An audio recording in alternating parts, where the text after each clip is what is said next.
Hi, I'm Michelle Begue with a look at what's happening in Latin America now. But first, our news trivia. Which Latin American country just decriminalized homosexuality in its army? We'll have the answer later. A 6.8 magnitude earthquake struck Ecuador this weekend. The epicenter was located in the coastal municipality of Balao near the border with Peru. Almost 500 people were reported injured in the quake. At least 14 people are dead. The damage is widespread. Hundreds of homes were affected, many completely destroyed. Schools, roads, medical centers, and private and public buildings will have to be repaired once the rubble is cleared. Inflation is hitting the economies of all the countries in Latin America, but Argentina is particularly struggling to contain rising prices. The annual inflation is now running at over 100%. Let's go to my colleague Joel Richards. It's often said that Argentina is used to economic crises and high inflation, but the country is currently experiencing the highest rise in prices in over 3 decades.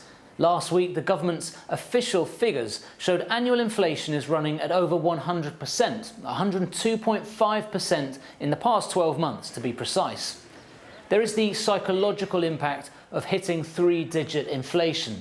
It takes the older generations back to hyperinflation of the late 1980s and early 1990s. Hyperinflation back then meant prices would change several times in a day. At the moment, prices are changing weekly, but the economic outlook is complicated by one of the worst droughts in decades. That impacts agricultural exports and leads to a shortage of foreign reserves. That in turn creates further problems for the economy. Speculation is rife over what happens next, both economically and politically. There are presidential elections later this year. There's a growing sense amongst people here that the current situation is spiralling out of control. But if there is one point that everyone can agree on, it is that there is no easy solution to this situation. And these sumo wrestlers might not be what you were expecting.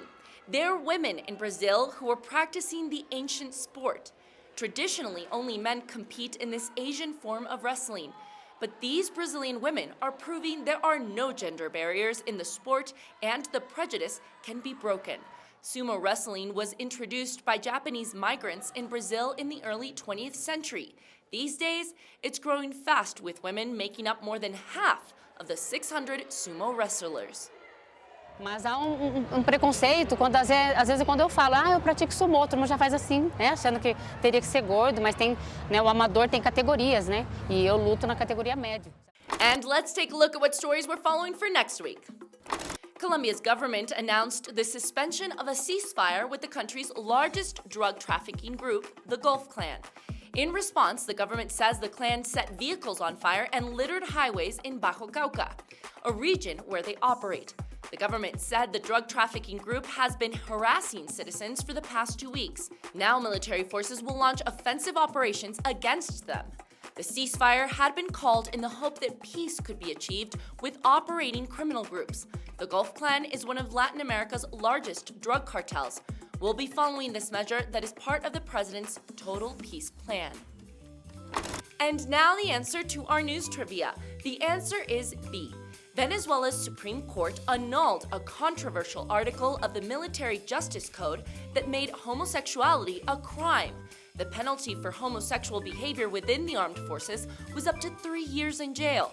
The court said that the article was incompatible with the Constitution and violated human rights. The annulment of the article opens the possibility of reinstating military officers who had been expelled in recent years. That's it for this week. We'll see you again soon on Latin America Now.